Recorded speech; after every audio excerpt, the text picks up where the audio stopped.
Oh boy, after years of shitty Resident Evil movies that deviated from the games, we finally got a movie that is based on the direct events in the games. With everything all laid out in front of the filmmakers, there's just absolutely no way they could possibly fuck this up. I'm sure they'll get this right, just as I'm sure I can finish this sentence uninterrupted.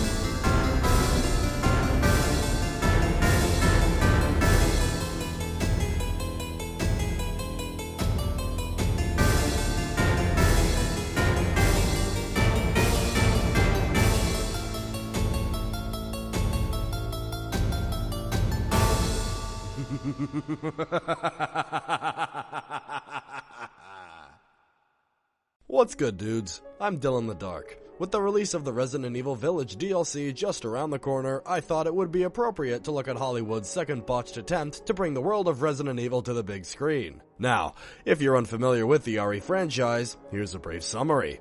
RE is a survival horror video game franchise that's been spanning for several years. You play as various different characters as they fight against zombies, monsters, and other mutations in order to take down the sinister pharmaceutical company responsible for all the chaos, Umbrella. The series has been going strong for about 26 years now and already has 7 films, and every single one of them is a piece of shit.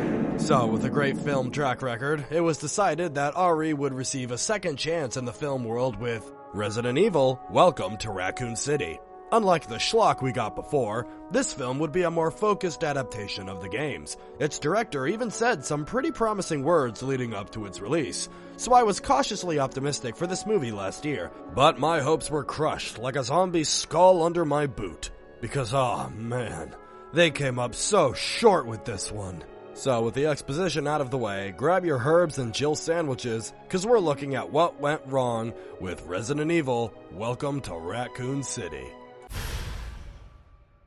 The movie follows Claire Redfield as she visits the decaying city of Raccoon City, a place where she and her brother Chris were raised in an orphanage run by the Umbrella Corporation, which has been using children for their sinister experiments. The film also follows Chris and his group of officers, STARS, as they explore a mansion on the outskirts of the city. Along the way, there's many characters from the games, like Leon S.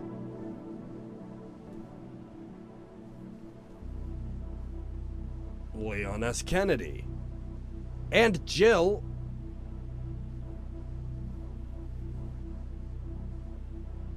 Valentine, who mostly take a backseat to the Redfield siblings. There are other familiar names like Police Chief Brian Irons, Captain of STARS Albert Wesker, Dr. William Birkin, and the horribly mutated Lisa Trevor, to name a few.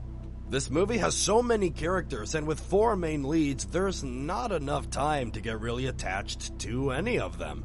You can barely recognize some of these characters. They look nothing like their video game counterparts. Take Wesker, for example. Watch these clips back to back. Jesus fucking Christ. With this, Valentine.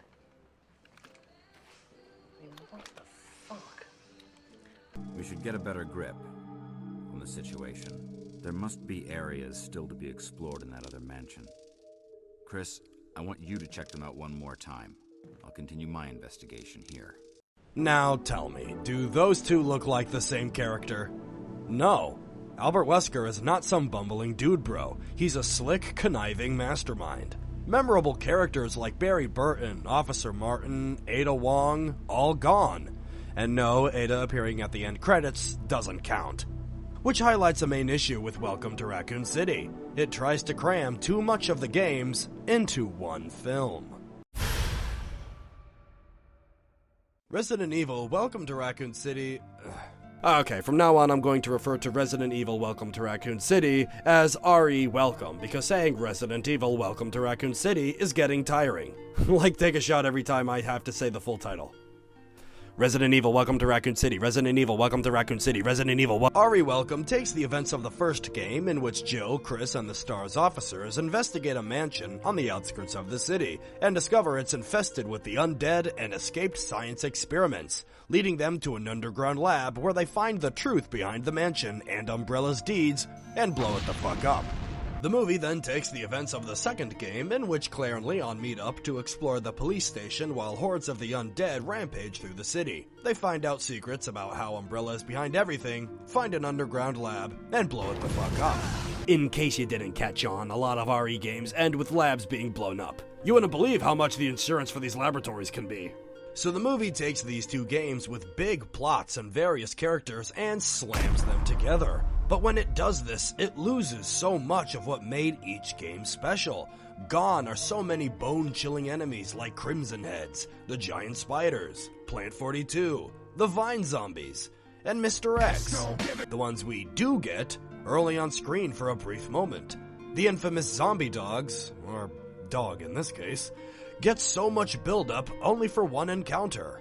Lickers, one of the scariest enemies in all gaming, just gets one brief appearance.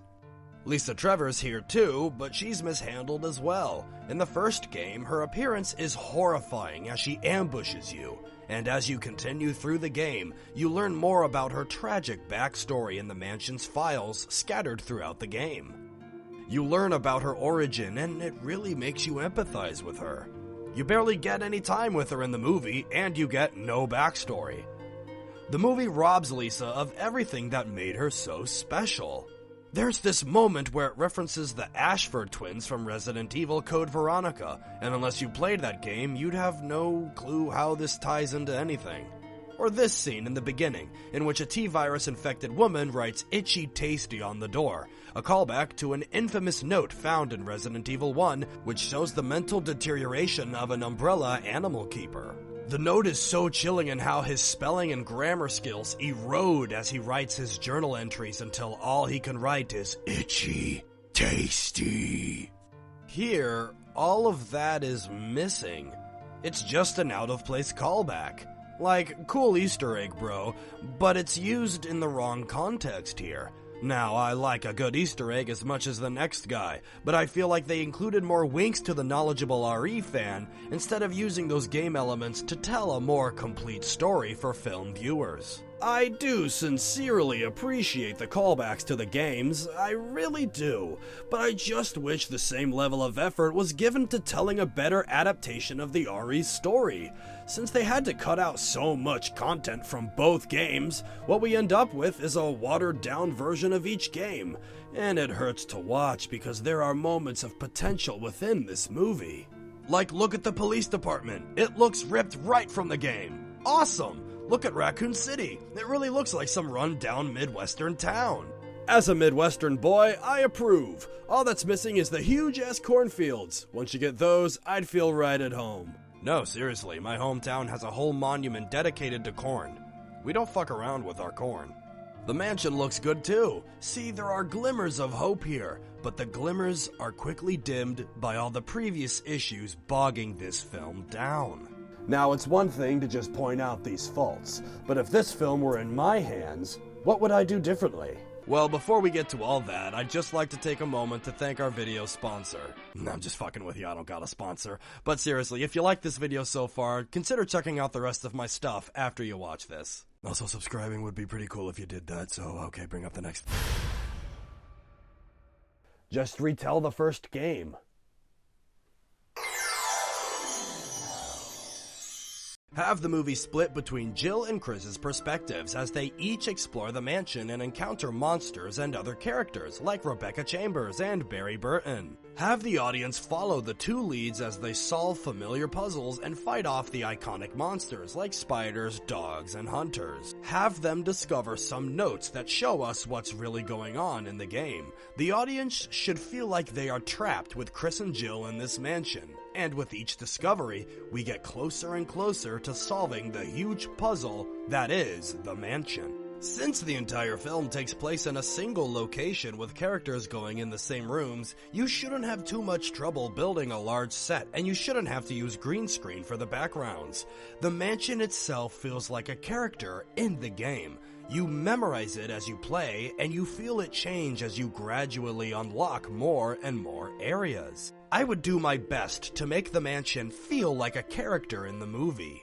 Allow the audiences to feel like they could move about this mansion as well. With monsters like virus-infected spiders, dogs, and snakes, you could easily pull that off with practical effects, which RE Welcome is severely lacking.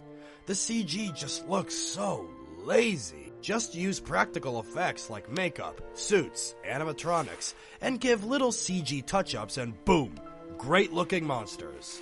And since the cast is no more than like 10 people, you can really use most of the budget for the mansion and monsters. Just do all of that for 90 minutes and boom, there's your RE movie. How hard is that to make? By adapting the games individually, you don't have to cut out so much of what made the games great. You keep all the good, and you can add onto places you see fit. Maybe have some characters that don't interact in the game, like Jill and Rebecca, and give them some shared screen time. That'd be pretty neat.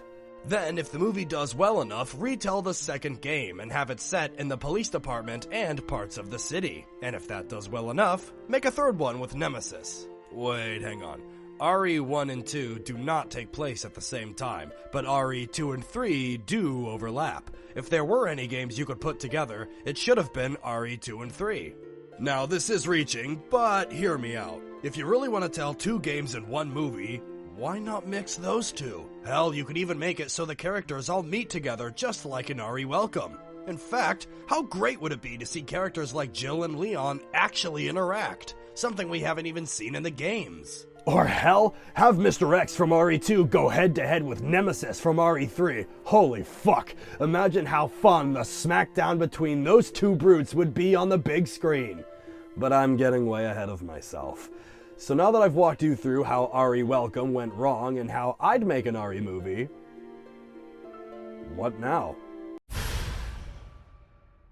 Well, a few months after RE Welcome bombed, an unrelated series was made by Netflix, and... But look at where I ended up. You ever been peed on before? Once? It's safe to say that there will not be a good adaptation of RE for many years to come. So what do we do? Video game movies seem to be making progress in terms of quality. Sonic 2 had more elements from the games and was rewarded with profit and praise from fans and newcomers alike. The upcoming Mario movie seems to be pretty faithful to its source as well. I'm optimistic for the film despite its initially odd casting. Yeah, that's definitely an odd choice, but that's not my main concern. Yep, there's all my worries right there, all wrapped up in a red tie. Prove me wrong, Rogan. So hopefully these movies show Hollywood that sticking to your source material and only taking liberties that add to the original source instead of subtract from it leads to a better product that all audiences can equally enjoy. And better product means more money for you Hollywood execs, you greedy fucking buzzards. I truly believe Resident Evil is capable of having a great film adaptation. RE Welcome was definitely a step in the right direction. However, while it took that step, it struggled to find its footing since it was carrying too much with what it was trying to do, giving us the lackluster result we can see today. But I have good faith that one day, a golden RE film will rise from the grave that is the RE film franchise. And with that, this video comes to a close. Guys, thank you so much for watching this if you made it this far. Did you like my movie pitch? Let me know what you'd like to see in a future RE movie in the comments down below. I have lots more spooky content for you to enjoy, so subscribe to the channel and share this video around. Any kind of support helps. Last year, I made a top 10 list of my favorite RE monsters, so that's a great video to check out if you want some more Resident Evil content. There's tons of links in the description if you want to support the channel any further than that. You want shirts? Boom, got them. You want social media links? Boom, got them. So watch more of my videos here on Dill in the Dark, where it's the spooky season all year long.